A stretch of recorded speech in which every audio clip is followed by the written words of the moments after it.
कभी कुछ पाने की कामना की है? कभी अपने बालक को गोद में अटखेलियां करवाई हैं? इन सब भाव में आधार एक ही है, मोह। कुछ लोग कहते हैं कि मोह बंधन है, अवगुण है, परंतु नहीं। कोई भी भाव कभी गुण बन सकता है, कभी अवगुण। तो क्या मोह गुण हो सकता है? हाँ, यदि वो सीमा में रहे, परिवार से मोह सीमा में रहे, तो ममत्व को जन्म देता है। यदि वो सीमा से अधिक हो जाए तो वैराग्य। कारण ये है कि आवश्यकता से अधिक मोह मनुष्य को दुर्बल बना देता है और दुर्बलता नाश की ओर ले जाती है। इसीलिए समझना आवश्यक हो जाता है कि कहां रुकना है, सीमा क्या है। चूंकि जो ना रुका उसका विनाश के गर्त में जाना निश्चित है। मुझे ये पूर्ण विश्वास है कि युधिष्ठिर हस्तिनापुर के सम्राट होने के लिए सबसे अधिक योग्य है।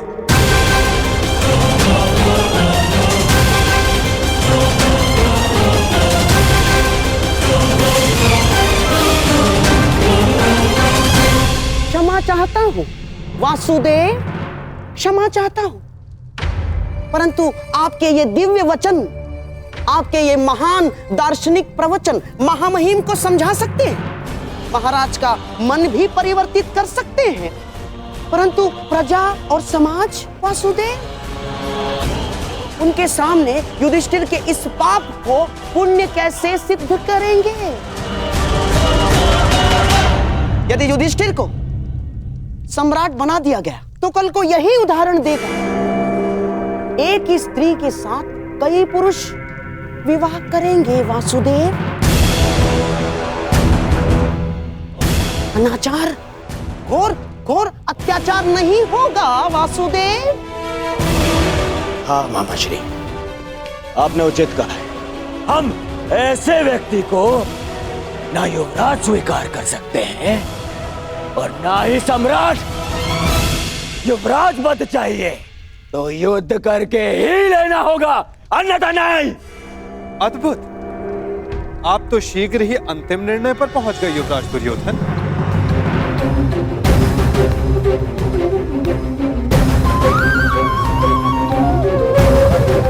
युद्ध किसी भी समस्या का अंतिम हल होना चाहिए, विशेषकर तब जब समस्या पारिवारिक हो। भाई भाई के मध्य युद्ध केवल विनाश को जन्म देता है। तो आप क्या हल सुझाना चाहते हैं वासुदेव? शांति, शांति ही हल है। आप तो देख ही रहे हैं ना वासुदेव, जो एक साथ रह नहीं सकते उनके मध्य शांति कैसे आएगी?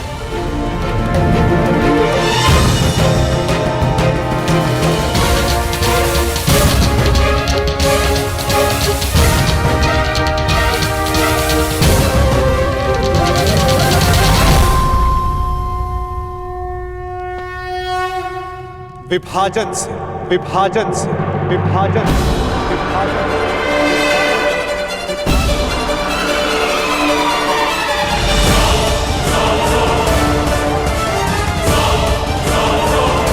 यदि दो लोग परस्पर प्रेम और शांति से नहीं रह सकते, यदि वे एक दूसरे की कार्यशैली और सोच का आदर नहीं कर सकते, तो उन्हें एक दूसरे से दूर रहना चाहिए। इसीलिए मेरा सुझाव है कि हस्तिनापुर का विभाजन कर दिया जाए। असंभव!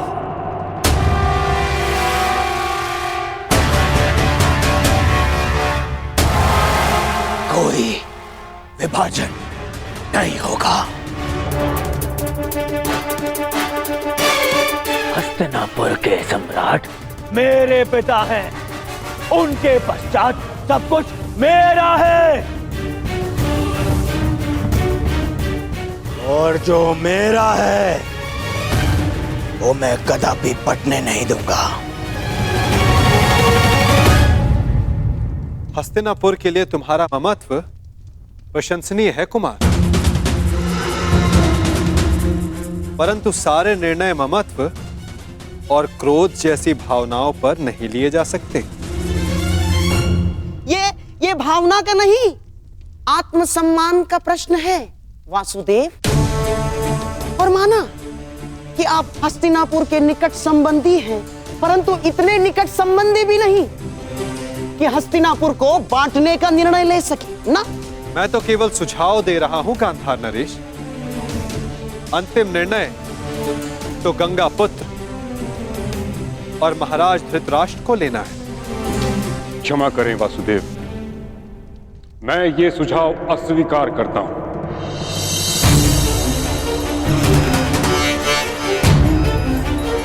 मैंने इच्छा मृत्यु का संकल्प इसलिए नहीं लिया था कि हस्तिनापुर को बढ़ते देखूं।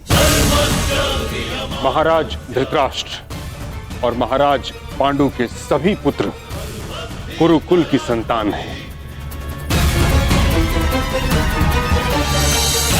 कुरुकुल हस्तिनापुर यदि वृक्ष है तो ये उसकी शाखाएं हैं। हस्तिनापुर का अंग भंग होते हुए मैं नहीं देख सकता। तो फिर दूसरा सुझाव वही है जो आपको स्वीकार नहीं गंगापुत्र, जो कर्ण ने दिया है कि अर्जुन युधिष्ठिर की ओर से युद्ध करे और कर्ण दुर्योधन का प्रतिनिधित्व करे। जो विजयी हुआ सम्राट पद उसका, हस्तिनापुर उसका, राज्य उसका।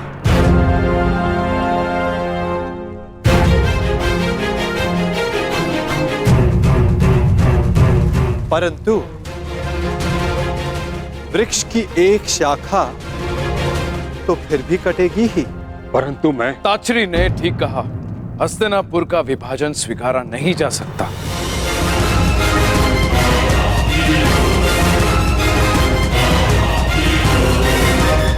यदि दो योद्धाओं का द्वंद्व सम्राट के चयन का निर्णय कर सकता है तो हस्तिनापुर को विभाजन की आवश्यकता नहीं। तो कल प्रातः अर्जुन युधिष्ठिर की ओर से और कर्ण दुर्योधन की ओर से युद्ध करेगा।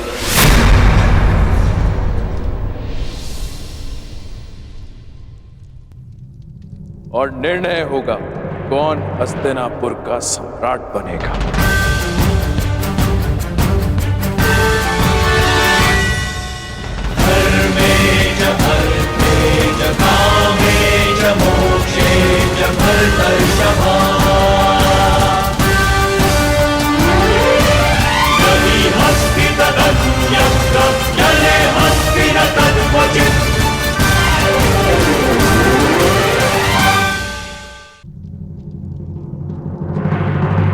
आपने अच्छा किया पिताश्री, जो उस वासुदेव के बिछाए जाल में नहीं फंसे और विभाजन के सुझाव को स्वीकार नहीं किया। अब कल प्रातः कर्ण के बाण उस अर्जुन के बख्श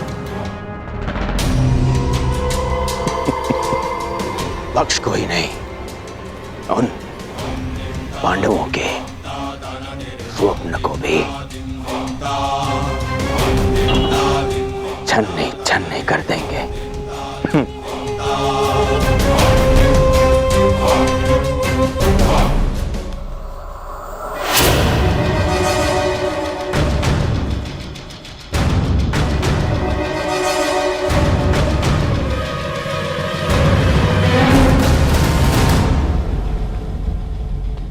क्या विचार कर रहे हो?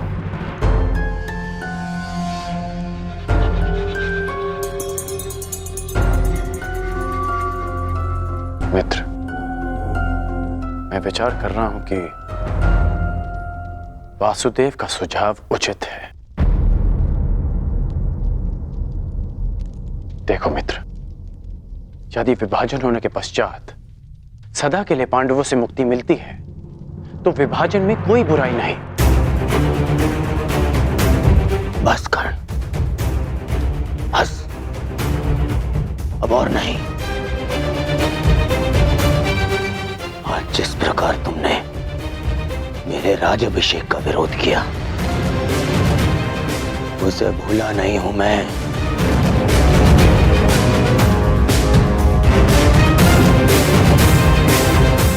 मित्र, मैंने वही किया जो सत्य की मांग थी। सत्य?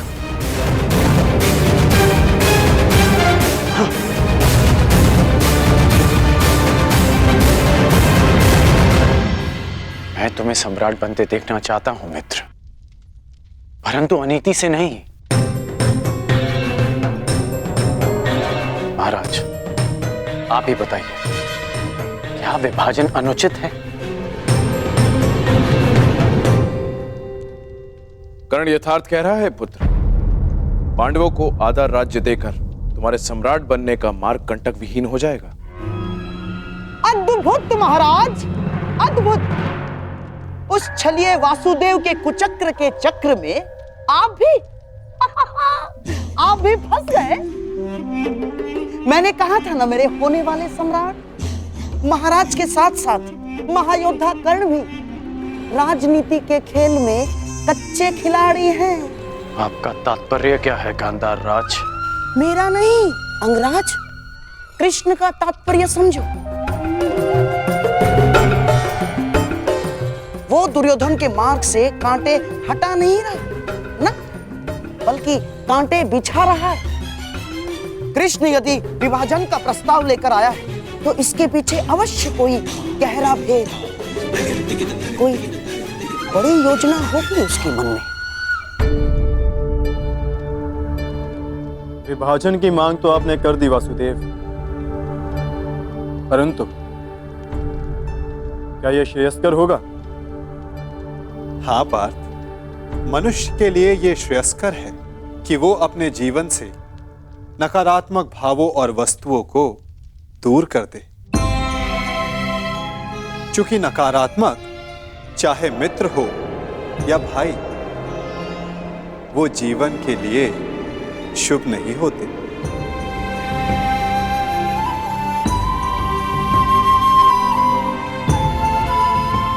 जो लोग हमसे ईर्ष्या करें, हमें आगे बढ़ने से रोके, उन्हें अपने जीवन से दूर कर देना ही श्रेयस्कर है।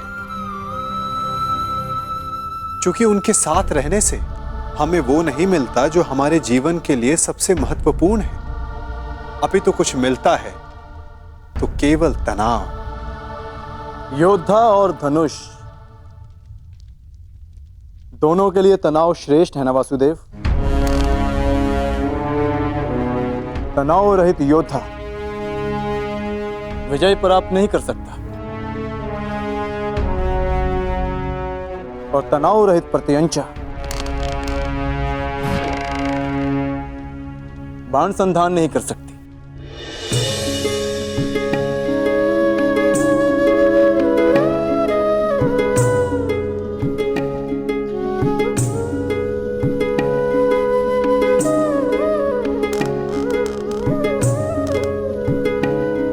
अच्छी बात कही अर्जुन,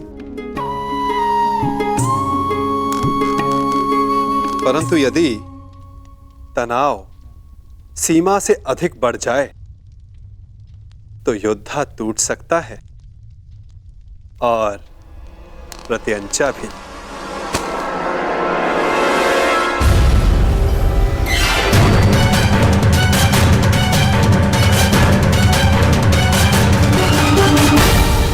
तुम युद्ध के नहीं, जीवन के योद्धा हो अर्जुन। तुम्हें इतिहास बदलना है, इसीलिए तुम्हारा तनाव और नकारात्मक भावों से दूर रहना श्रेष्ठ रहेगा।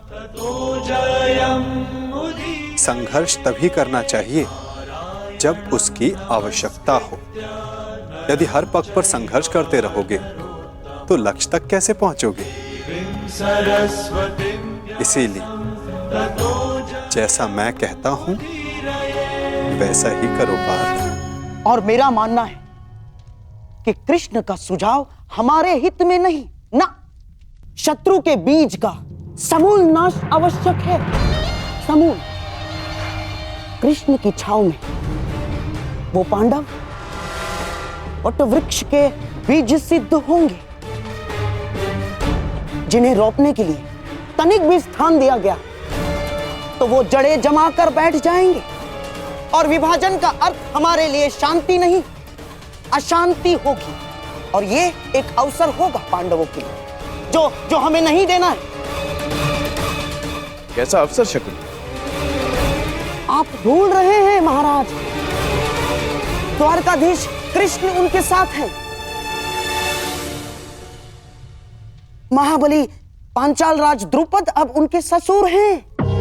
यदि पांडवों को अलग राज्य स्थापित करने का अवसर दिया गया तो वो शीघ्र ही एक बड़े साम्राज्य में परिवर्तित हो जाएगा महाराज। इतना बड़ा साम्राज्य कि हस्तिनापुर का अस्तित्व होना पड़ जाएगा। इसीलिए श्रेष्ठ यही होगा महाराज, पांडवों को हराकर, उन्हें दबाकर उन पर शासन किया जाए। मामा श्री उचित कह रहे हैं।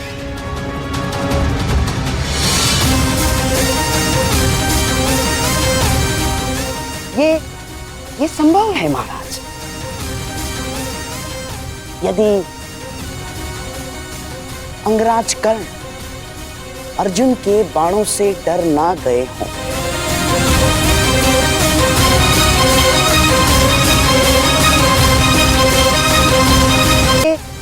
ये संभव है महाराज। यदि अंगराज कर्ण अर्जुन के बाणों से डर ना गए हों। आप भूल रहे हैं गांधार राज कि युद्ध करके अपने मित्र को सम्राट बनाने के पक्ष में मैं सदा से हूं। वो मैं ही था जिसने युद्ध करके सम्राट के निर्धारण का सुझाव दिया था।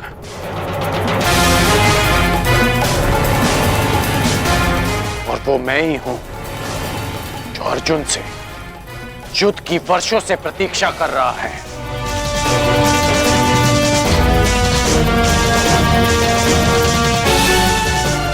मैंने केवल अपने मित्र को एक विकल्प दिया और यदि उसने युद्ध का विकल्प चुना है तो युद्ध होगा।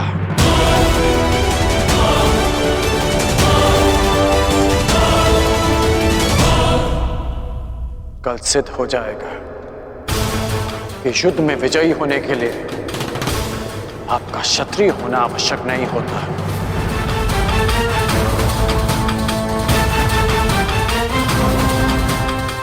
और कल यह भी सिद्ध होगा कि समय आने पर एक सूत भी इतिहास रच सकता है। कल मैं उस कर्ण को इतिहास बना दूंगा वासुदेव। अति उत्सुकता ठीक नहीं अर्जुन।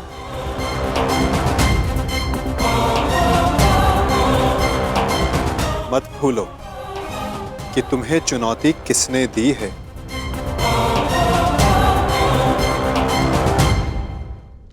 कर्ण को कम मत आंकना। मत भूलो कि वो उस परशुराम का शिष्य है जो तुम्हारे गुरु के भी गुरु।